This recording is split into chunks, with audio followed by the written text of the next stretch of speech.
Hello, everyone. Welcome to episode number 7 of this Ask Me Anything live Q&A series.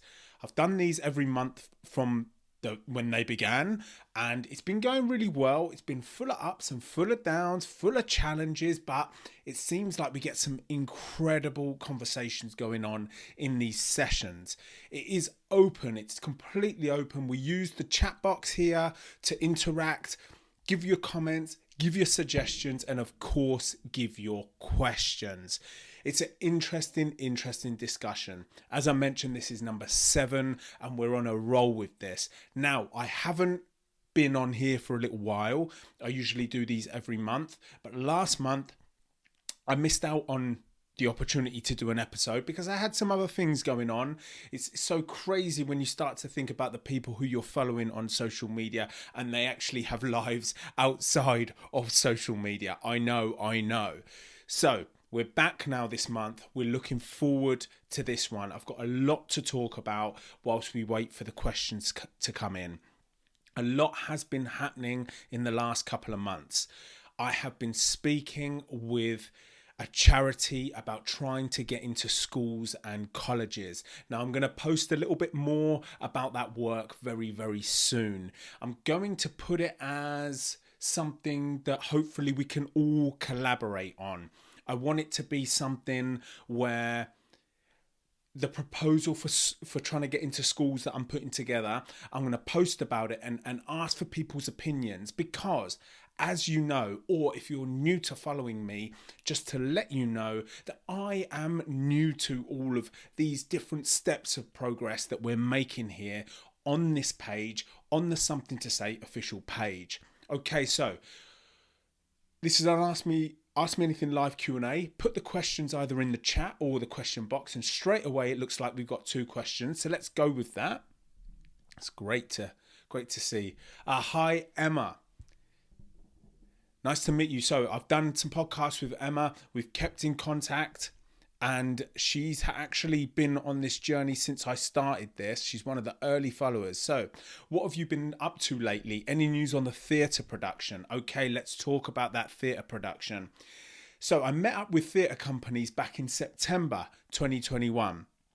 And it went really, really well. They gave me a thumbs up to try to use my story and try to turn it into theatre that we can get people to come and watch and feel engaged with. Now, we would use my story to explain how the life of a survivor can unfold, with challenges, with highs and with lows.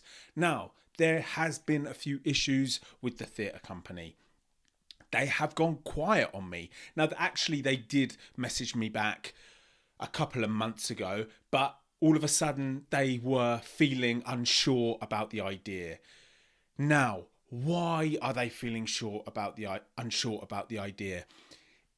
Why is it that on a number of occasions where I've connected with someone and they're so excited about what we could do together, at the last minute they pull out? This is not the only time this has happened to me. And I feel like it's because people get afraid. People get scared about putting this topic on their platforms, representing it. Because why? Because it's a tricky topic. Because it's uncomfortable. Because you could say the wrong thing. That is a massive problem with the whole discussion around this. Now, I was going to write a post about this because I was so angry about it, and I'm always so angry when these collaborations come and they fade away. But there's too much positive stuff there's too many positive things that are going on at the moment to even just be worrying about that collaboration. We just keep moving forward with the things that we've got going on. If people are going to come in and they're not going to want to collaborate or they're afraid, we let them pass. And we just continue with what we've got going on. So thank you, Emma, for that question. Okay, we've got another question coming here. Fantastic. Jamal Mismar, what impact did your experience have on your career? Were you able to transform any of your frustrations, hatred, realization into a force that kept you focused on your goals? So let's talk about that then. Right.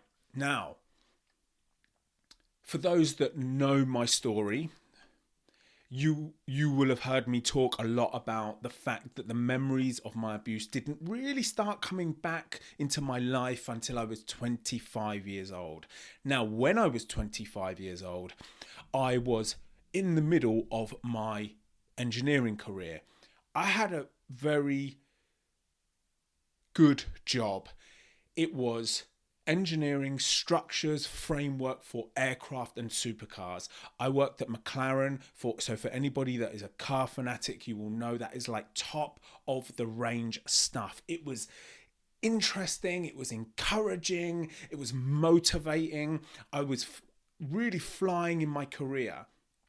But the memories of the experience that I had when I was a child, how did that affect my career when they started to arrive into my life? I tell you how they started affecting my career. The importance of climbing the corporate ladder just started to dissolve. I was all about getting the next job, getting the next project. One of my aims was Formula One. I wanted to work on a Formula One team, and I was so close to getting there. I was only a couple of steps away because I'd been working at McLaren. That was almost like it was going to be the next steps. But as the experience of abuse started entering my head and I started realizing how important it was that I tried to do something with that, the importance of my engineering career started to dissolve. Fast forward 3 years, I've pushed that engineering career to the side. I'm trying to make something out of this now. Can we take our stories and put them to use? And what use can we put them to? Number one, we can at least try to prevent this from happening to so many children right now. What an incredible, motivating and encouraging mission that is. It's got to be the best mission, to try to do something good with the horrific thing that happened to you. And surely that's got to release the pain. Surely that's got to release the comfort, or at least help release the comfort and release the pain. That's my views on it, and I'm going to try it out. I may be wrong, right? I may get 10 years down the road and be like, I was wrong about that, but I don't think I am. I'm confident that it's the correct decision to make. So, the engineering career is yesterday's news. This is today's news. I feel like we're making massive ground as well. If you've never seen my Something to Say official page where people are sharing their stories, please go check it out. It's on Instagram and all the other platforms. It's a powerful page with strength and courage. Okay, thank you. 2 questions off the start of the episode. We like that.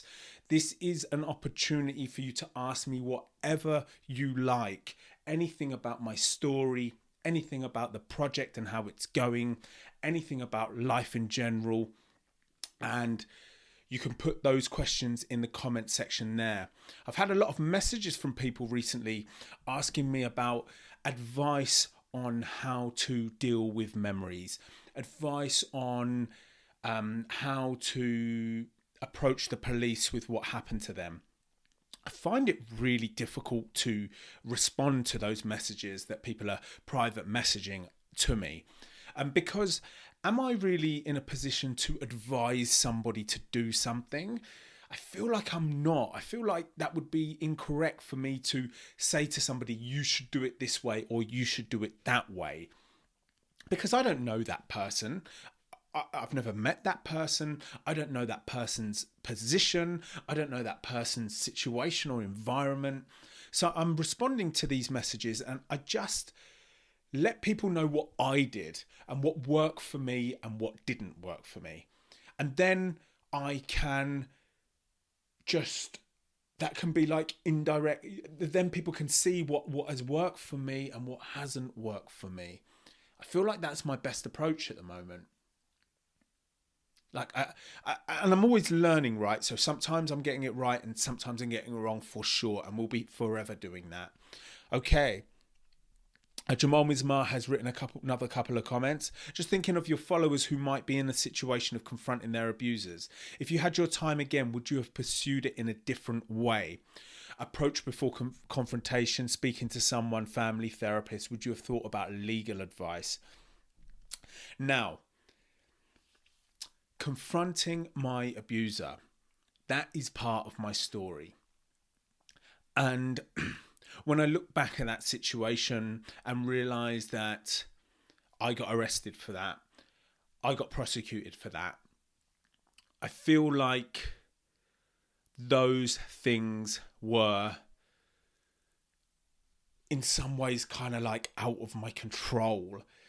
They're not out of my control. I didn't need to knock on this guy's door that did this to me. However, I had pursued the correct avenues. I did go through the legal system. I did report him to the police. I did give a statement. I did give every piece of evidence that I had in my head. So when they're telling me that they can't prosecute him and he's denied it and that's it, well, at the time then, that was something that I wasn't happy to settle with. Now, when I knocked on his door, that wasn't about a fight. That wasn't about physical aggression. That wasn't about aggression, in fact. That was just because I needed to speak to somebody who had done something to me as a child and he needs to hear me out. That was it. And that's how it went when I knocked on his door. I would never advise anyone to knock on someone's door like that. That's never my advice. I never ever give that advice out, and I never have. And if I have, I'm sorry, I slipped up, but I have never done that because it would never be my advice. It was right for me, and in summary, it worked for me. But again, we go back to this thing about advice. I'm not advising anyone on these matters. So the way I went about this whole situation, I wouldn't change any of it. I wish the results were different. That's what I'm saying about it. Okay, we've got another question. I love it when these questions come in like that. Just before I address that next question, I love it when these questions come in like that because it just gives this whole thing momentum. So if you're listening, please do put your question in the box if you'd like to ask me something. Okay, let's check out this question that's coming again from Emma. What's your biggest challenge for healing and how do you overcome it? The word healing is really interesting to me. I don't use that word very often at all. We actually had a discussion about the use of that word in the last episode, episode number 6. Really interesting discussion. I should make more content on the word healing. I'm not a big fan of the word healing, really. But people explain the use of it. So yeah, I'm happy for it as a word. What's your biggest challenge for healing and how do you overcome it? I don't think me trying to forget or heal from what happened is a worthwhile pursuit for me because I don't think it's ever achievable. Right? I don't think you can ever heal yourself. Right, sorry, let me reword that. That's the incorrect wording from me. I don't feel like I can ever heal myself. What does being healed even mean? Does it mean you've forgotten about it? That's never going to happen. There's always going to be pain and sadness around what happened. Every time I see a boy in the age that I was when this happened to me, I feel sad. That's never going away. Right? That's never ever going away. Every time I see something on the news that this thing is still happening today, I feel sad. That's never going away. The only way to make that go away is to erase my memory, which is impossible. How do I overcome that sadness? The way that I deal with that sadness and frustration that this is still going on today is by trying to make change. Is by trying to build a better structure for younger people. By trying to set a good example for younger people. By trying to speak about this in a bold manner so that older generations can see how it's being talked about and being like, I can do that if I want as well. Right? So that's what I'm saying. That's how I'm overcoming the feelings of sadness and frustration. And that is by trying to make change. I would love to, I hope to inspire people that are watching my content, following my content. I hope to inspire them to let them know that if they wish to, they have a significant part to play in this as well. Any post that they're ever writing about it, anytime they have a talk about it, every time they talk to a friend about it, it's their opportunity then to talk about it in a strong and courageous and from a position of empowerment. Not all the time, but the majority of the time. And that just influences the people that are listening or watching. We all have a significant part to play. If for anybody that's a parent, they have a significant part to play in the education of their children. For anybody working in professional fields like therapists, like teachers, like psychologists who are working with younger people, they all have a significant part to play. People in media, podcast platforms, TV platforms, newspaper articles, anybody that's reporting on this, they all have a part to play. Like, we need to change the culture, and I honestly believe that we can do a good job of it, for sure. Absolutely. I completely believe it. Completely. Okay, welcome everybody. I see that many people are joining this Ask Me Anything Live Q&A number 7. I'm feeling a lot more confident in front of the camera now that I do more of these, because they're not scripted. There is a lot of my work that is scripted. You may have seen recently, I've posted 2 videos on my YouTube channel.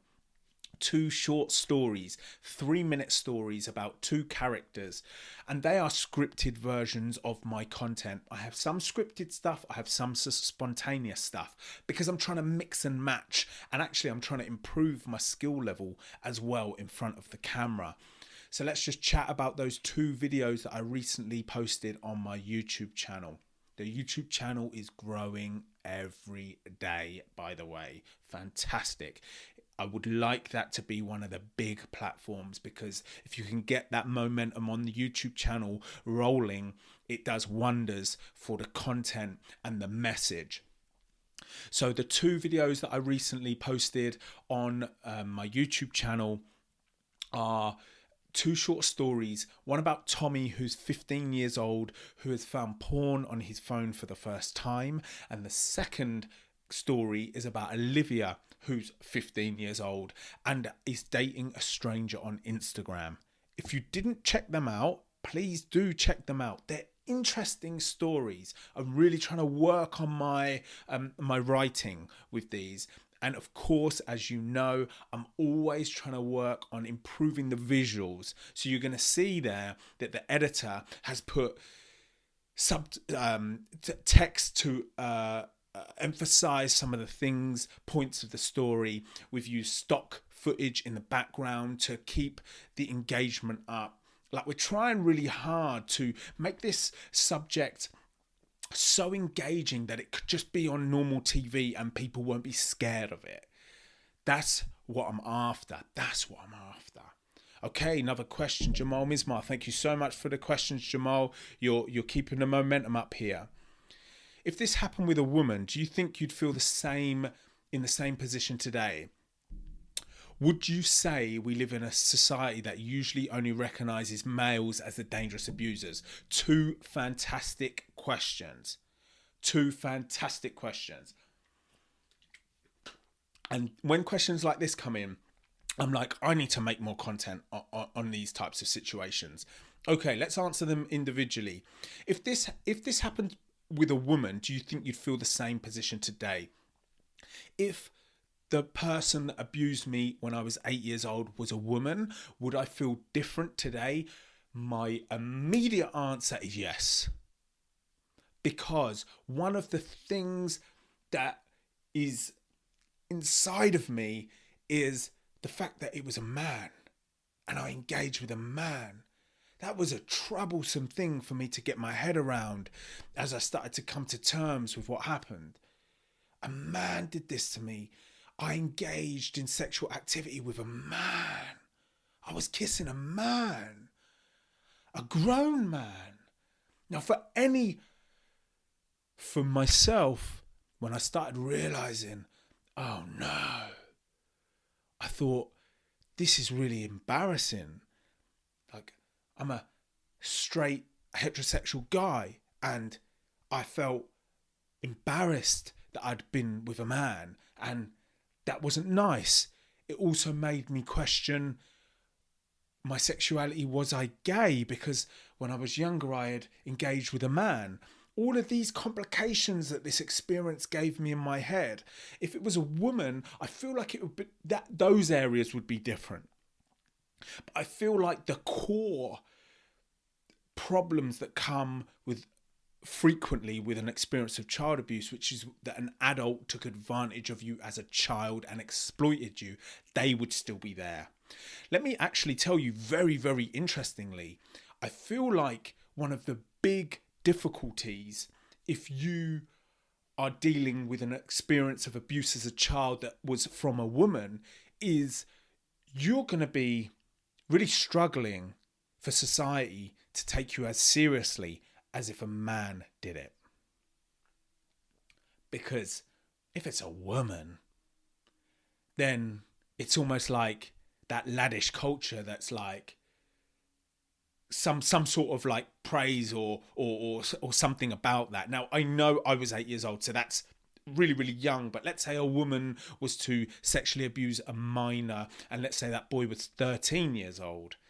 Society are like, oh, you're lucky. Like, this is a crazy part of society that we haven't addressed yet and that we haven't talked about yet. I have met a couple of survivors that really struggle with this, that were abused by women when they were a child. Let's go to the second question that Jamal Mismar asked.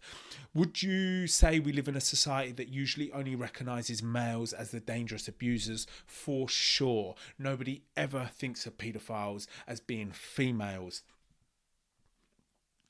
And I think that is for a reason such as the majority of offenders are males.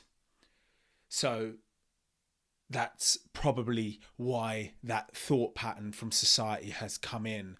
Maybe the more people speak out, the more people that are coming forward with their story of abuse, then we're going to see that there are a lot of females that are doing this to young people. Why are people doing this to young people? That's the big question. What is it that people are getting out of it? That's the big question. Okay, Shireen has replied to Jamal Mismar's comment. I love this. A little conversation within the conversation. That's how we do. Yeah, because we're a community here. We're a community that are trying to discuss things and trying to work our way around this difficult topic. And Shireen says, I read an article about this recently. Female paedophilia seems like such a more distant subject for some reason. For sure, it really does.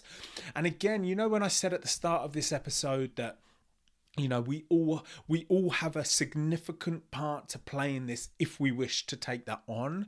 For all the people that have been abused as children from females, I feel like to get society to notice that that is also a big problem, and that causes a lot of psychological effects as well, it's going to be about those people speaking out. Now, some people would say about that comment that I just made that that's putting pressure on the survivor or the person that's been through that experience, and that's unfair. But just remember, I'm trying to word this the best I can, and that is, everybody has a significant part to play if they wish to take it. I just want people to let people know that they have an incredible power. Like our stories, any story where you have been mistreated as a child, for you to tell that story as an adult is so powerful. Like, there's so much potential in that story. It's almost unbelievable.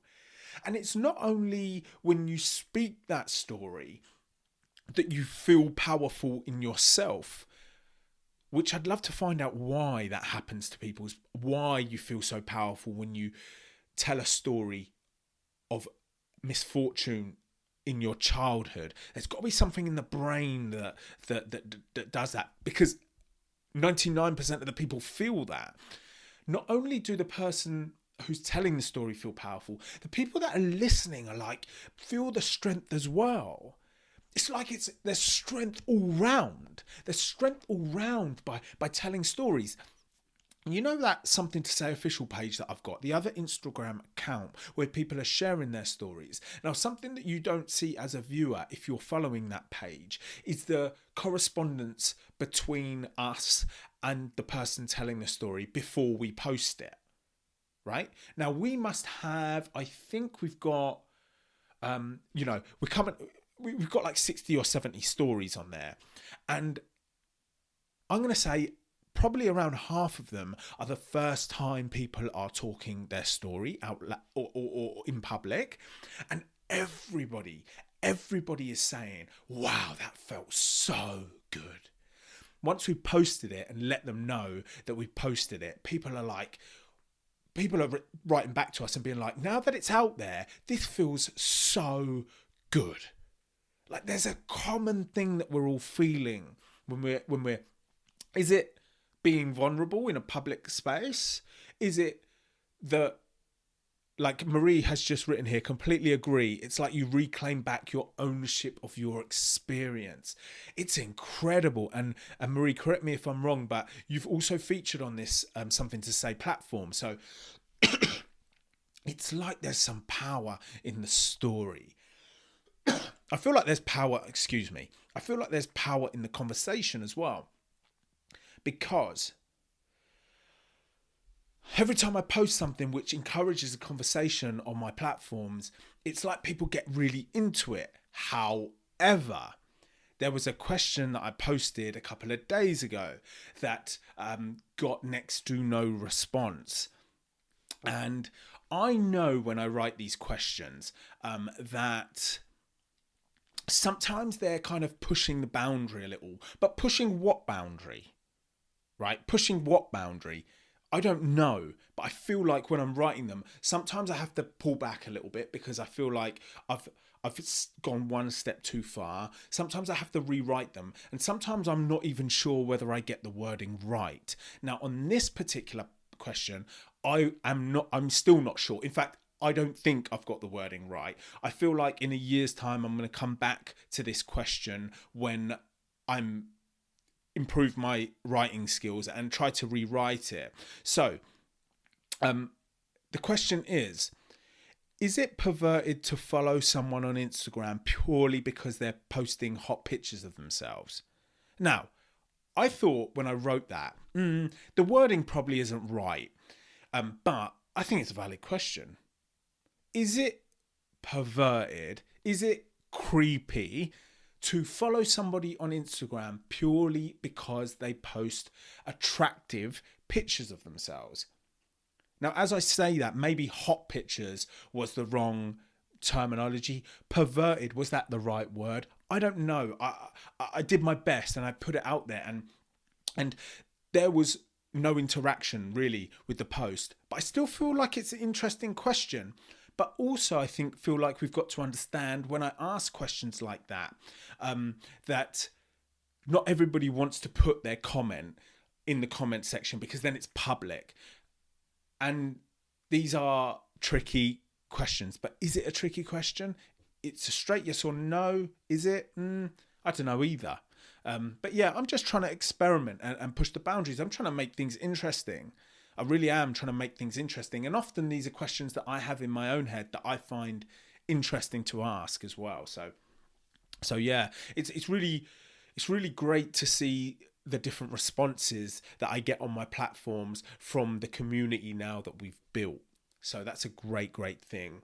Okay, so let's kick off these questions again. So for anybody that's listening, anybody that's watching, please do put your questions in the question box. It's a Ask Me Anything live Q&A. You can literally ask me anything. And now I'm starting to feel really confident with answering questions clear and concisely. And I'm still working on that, of course. I know there's a lot of waffling going on often, but I'm just trying to upskill myself with this type of interaction. And maybe, just maybe, as we grow as a community, maybe one day we can put live events on and we do an Ask Me Anything live Q&A in a live atmosphere with a live audience. I just feel like that would be an incredible thing to do, and I think it'd be a powerful thing to do, really powerful. Okay, Marie Anna, thank you so much for the question. How do you usually feel after posting? I respect how honest you are and completely agree this is a topic that needs to be spoken about more. Right, so let me talk you through the process of getting a post ready and posting it. So, often I'm spending a significant amount of time writing these posts. Let's take the Instagram reels that you see on my profile. When I'm driving, I'm practicing them. I'm trying to get the wording correct. I'm trying to make sure I'm expressing my point clearly. When I'm putting together a post, which is a written post, I'm trying to, I write it out. I make sure it's kind of like what I've got in my head. I come back to it, I rewrite it a little, I rewrite it a little bit more, I leave it a few days, I come back, I rewrite it a little bit more, then I select the image for it. Sometimes I'll take the picture and I take a series of pictures and pick the right one. So it's really actually quite crazy, because when you see an Instagram post of anyone that you're following, often we don't see what's behind it, how that post has come about. I'm quite a perfectionist with the posts that I post, and I feel like as long as I don't get too carried away with that, that's a good thing, because as I rewrite things and try to speak things clearer in the videos, I'm just practicing. I'm trying to upskill myself with how I express myself. And that's what actually really motivating and fun. So when I'm ready to post it, I'll know a couple of days before that I'm going to post that particular post. And I usually post at 5 p.m. here in the UK. And when I press post, what I used to do was press post and then 5 minutes later, refresh my screen and see the likes and see the comments. And then 10 minutes later, refresh my screen and see the likes and see the comments. But that's no good. That's no good for anybody's emotions. Now, sometimes that serves a purpose, because you're just gauging when you're trying out different things. It's nice to see what the reaction is. However, it really messes with your emotions, because if you've written something from your heart and it's not getting a good reaction, it hurts. No doubt about it, it hurts. It's the same thing as if you're with your friends and you tell a joke and nobody laughs, right? It's the same kind of emotion.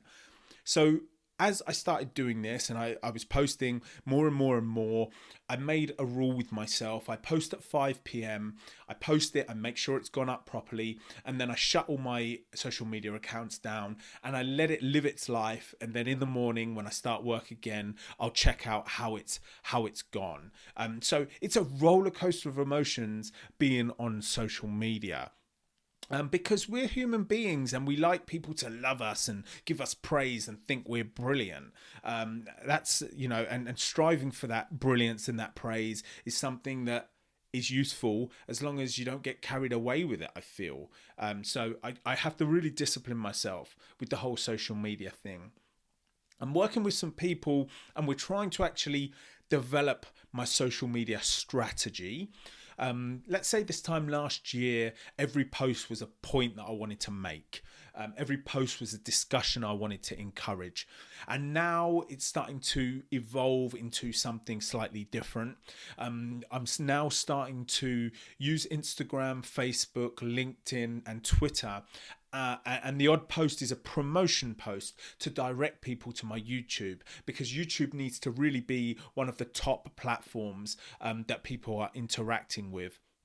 That's kind of the strategy we're going for. We have YouTube at the top, and then we have the social media accounts feeding into the YouTube channel. That's the current strategy. Of course, we've then got the website, and the website is where you submit your something to say post if you wish to feature. The website is where you can donate if you wish to contribute to the cost of running this project. And so you've got the YouTube channel. Alongside that, you've got the website. And then the social media accounts feed into that. So now when you put out a promotional post on social media, it doesn't get the interaction that the other posts get, but you've got to settle with that, because now we have a way forward. We need to turn this into a thing. Yeah, we need to turn this into a thing. We need to turn this into something that's generating enough funds so that it can pay for itself.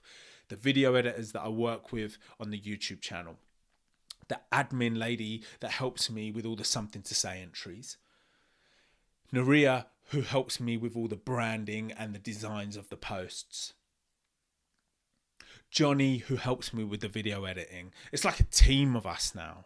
The something to say team. It's looking so good. It's like now I've been doing this for 3 years and a quarter, and it's like, if you were to look at the timeline, it's like at different moments, we're just adding little bits. We're building like a structure. Now, there's so much you can follow. If you like longer videos, you can go to the YouTube channel. If you like shorter videos, you can go to the Instagram. If you like hearing people's stories, you can go to the Something to Say page. We've got these Ask Me Anything live Q&As. We've got different style videos on the YouTube channel. We've got reaction style videos. We've got discussion style videos. We've got properly edited videos. I mean, it's a lot. It's a lot. And actually today I am feeling pretty exhausted. I've got a lot happening in all different areas of my life at the moment. So I just need to make sure that I just keep my energy levels up and I don't get carried away, because sometimes I feel like I could work all the time. Like literally, I feel like I could work all the time. But I have to discipline myself, put my computer down in the evening, relax in the evening, do some other things just to bring my mind away from it, because otherwise it's going to consume me entirely. Now, I've got massive dreams. I honestly believe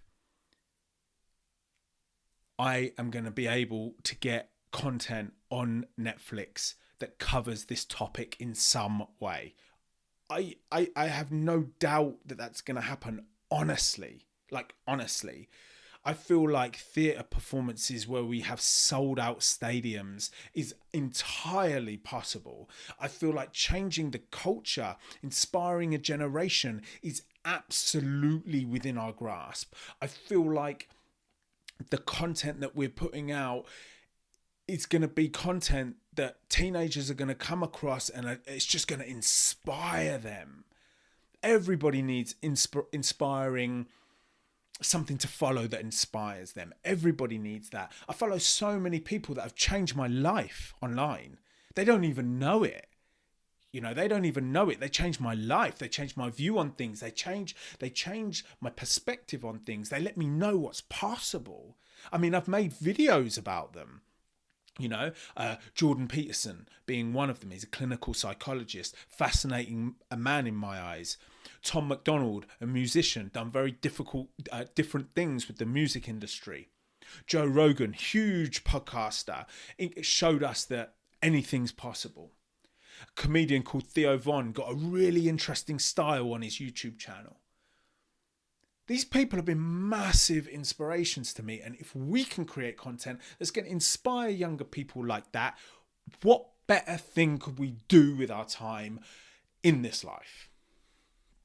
What better thing could we do? Really? Okay, let's try to kick off the questions again, please.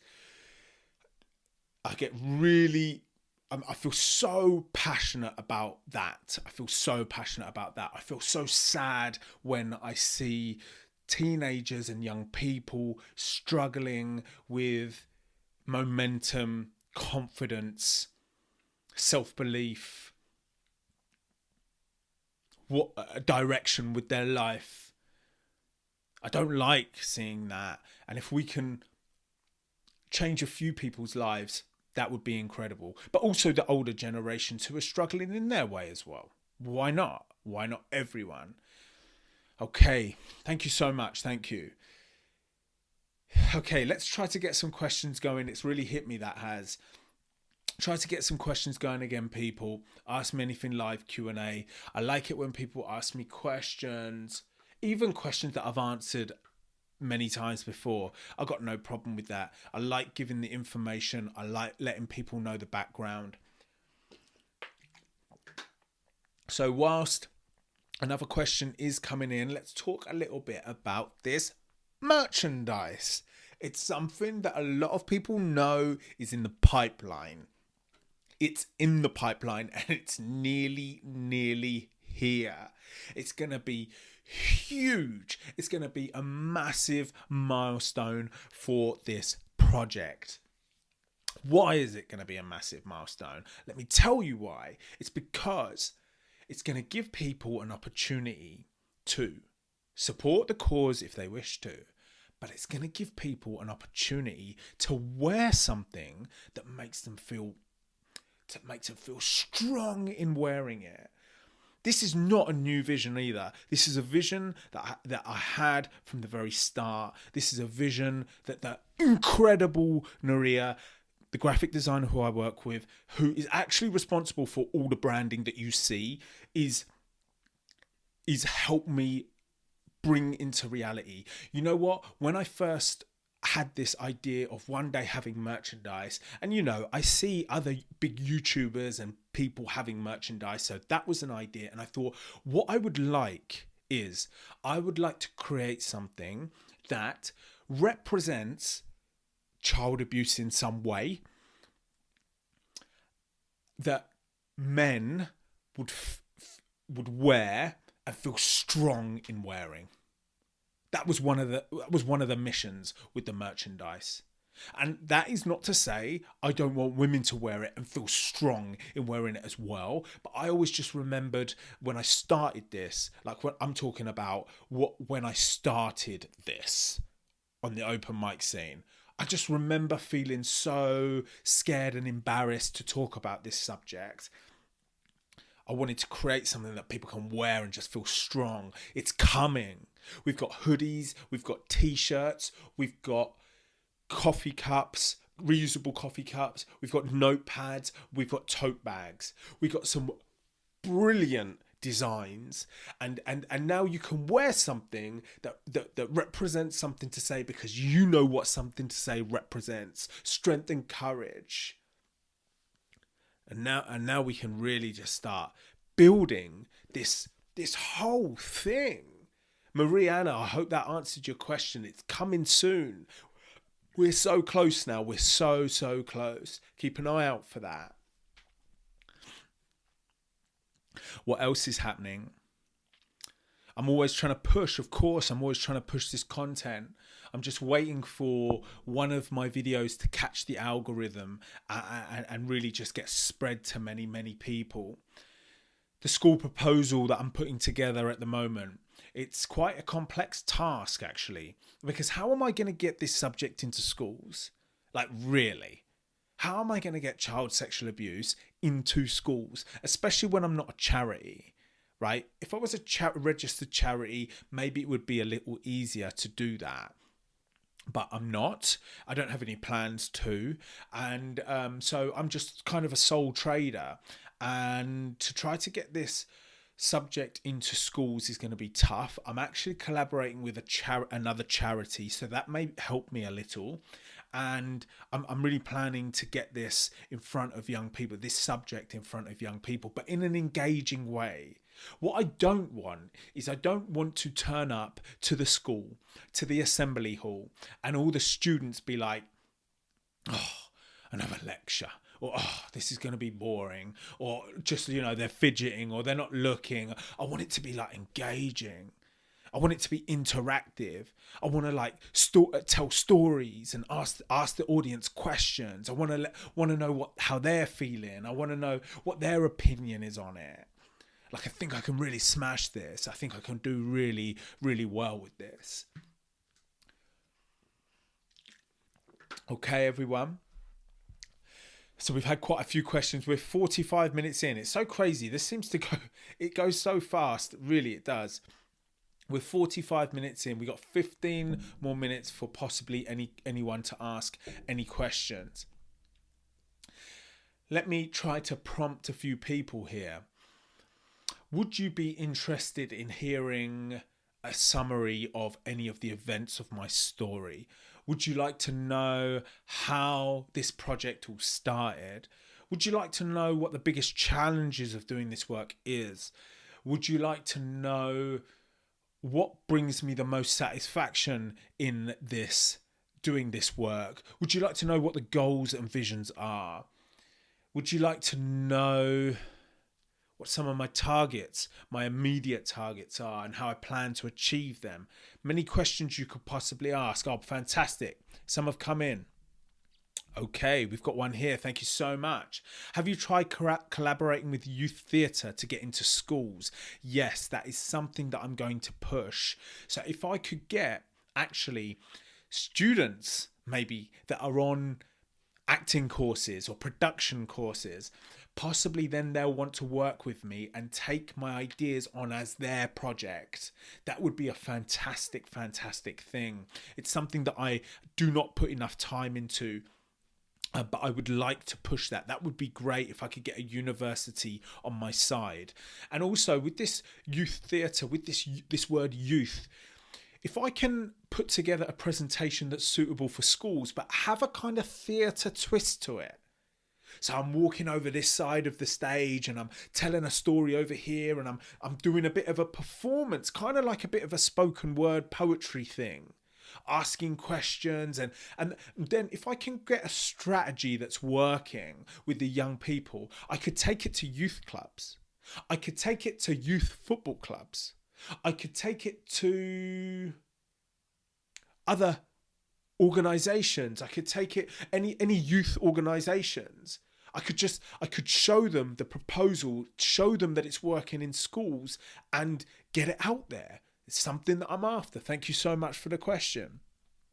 Is there a specific year group that you'll target with this performance? At the moment, what I'm doing is I've separated the proposal into 3 age groups. One is 13 to 16, which here in the UK is called secondary, or the later years of secondary school. I've got one for 16 to 18-year-olds, which is for college students, and I've got one for parents and staff. So they're all very similar, but they're just adjusted for the different age range, because then I can just try to hit everybody. Yeah, I could try to hit everybody.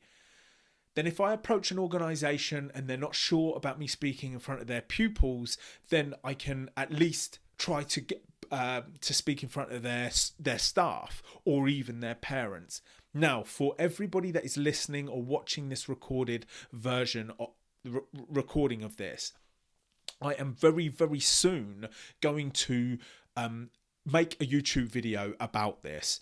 I'm very soon going to present the latest developments of this school proposal in a YouTube video and get people commenting on their opinions, because I need your opinions. Your opinions are very, very important. Because I can't do this on my own, as I mentioned at the start here. So I'm nearly ready. I feel like I just need another week, I think, and I'm going to put it to a level, get this proposal to a level of development I feel is ready to present to you as the audience. I'll do it in a YouTube video. I'll post on my social media letting people know that it's up, and please go watch it and give your opinions of what I've created. We can sharpen it up that way, and then I can send it to schools. I'm going to send it to every school in England. I'm going to send it to every college in England for sure. And I'm sure that as soon as we get a couple that say yes and I do them and it's a relative success, then we're going to be fine. That we're going to be fine. Okay, next question. What motivates you to keep going? It's a good question. It's a good question. The fact that if we don't make changes, this is going to continue forever and keep getting worse. What motivates you to keep going?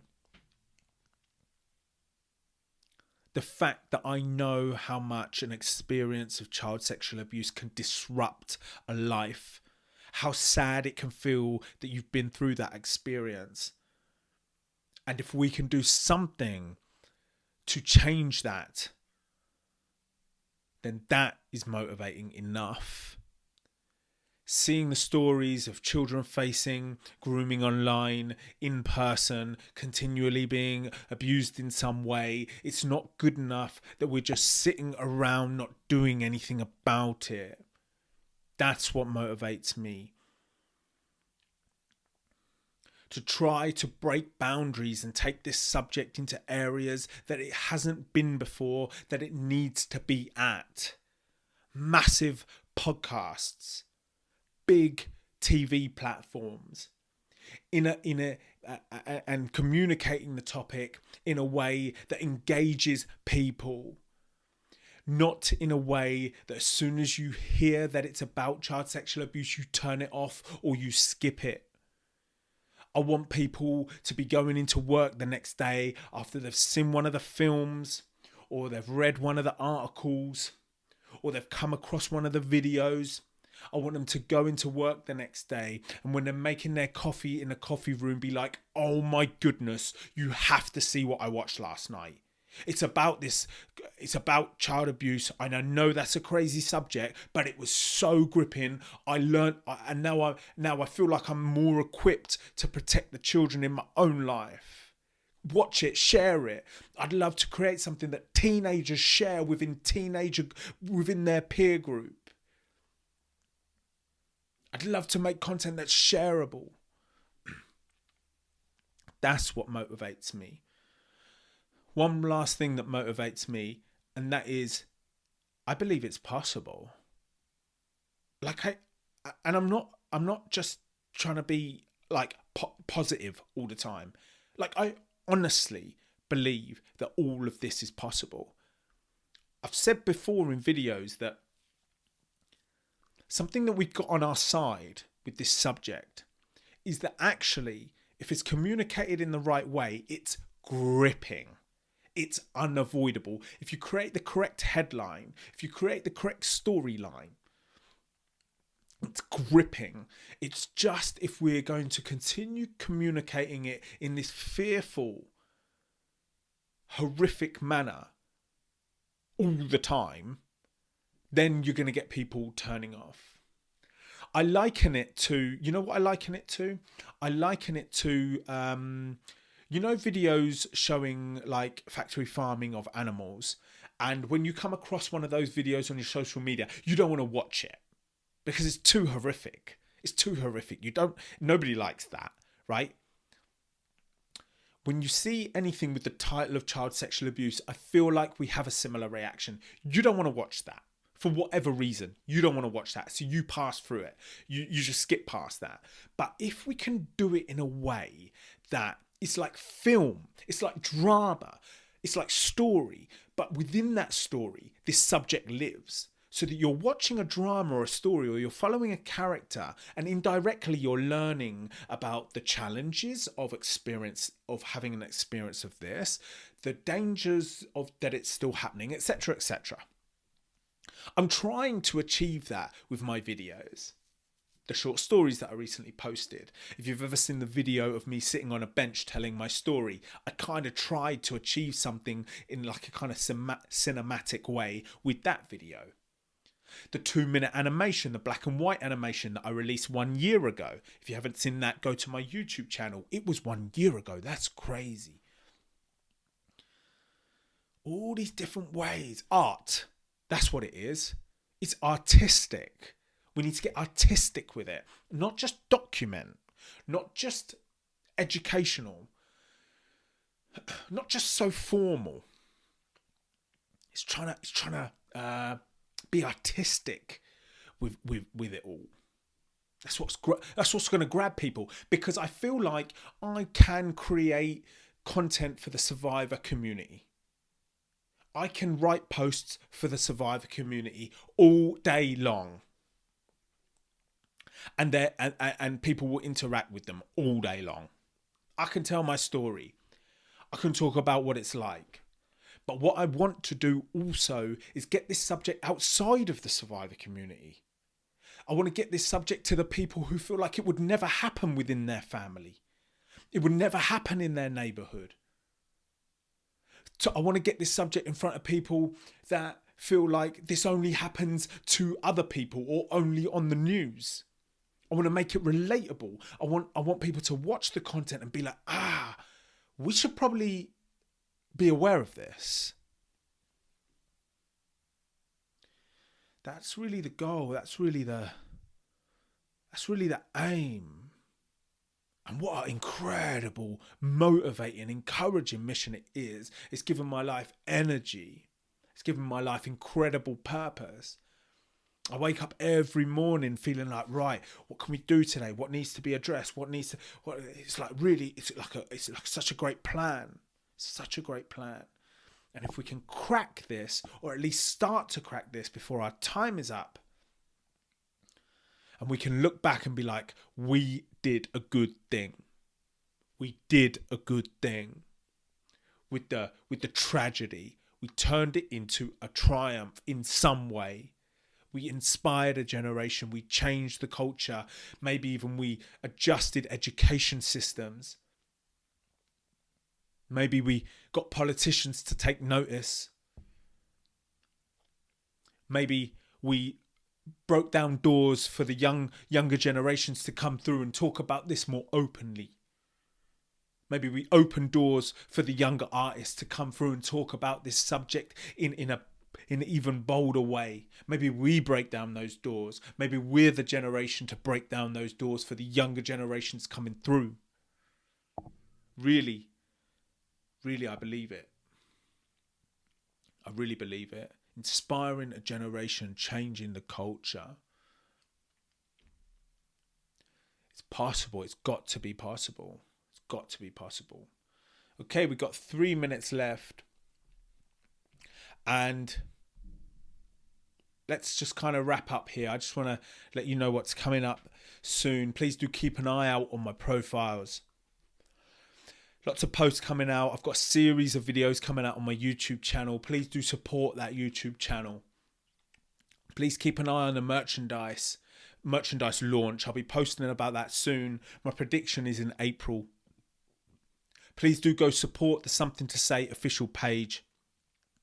Lots happening there. You're going to see on that Something to Say official page that we're starting to change the strategy again. It's interesting. Come follow. We're starting to post different things on there. And keep an eye on the website. We're updating that. We're just trying to grow. We're just trying to build. We're just trying to get this in front of more people. So thank you so much, everybody, for joining. I'm feeling real tired, so I'm going to close off here now. This has been episode number 7 of Ask Me Anything Live Q&A. We're doing these every month. We're building a community. I hope you have a fantastic rest of your evening or morning, wherever you are in the world, because we are reaching all sorts of countries here. Thank you so much. Thank you so much for the support. And honestly, we're going to do something incredible with this. Thank you.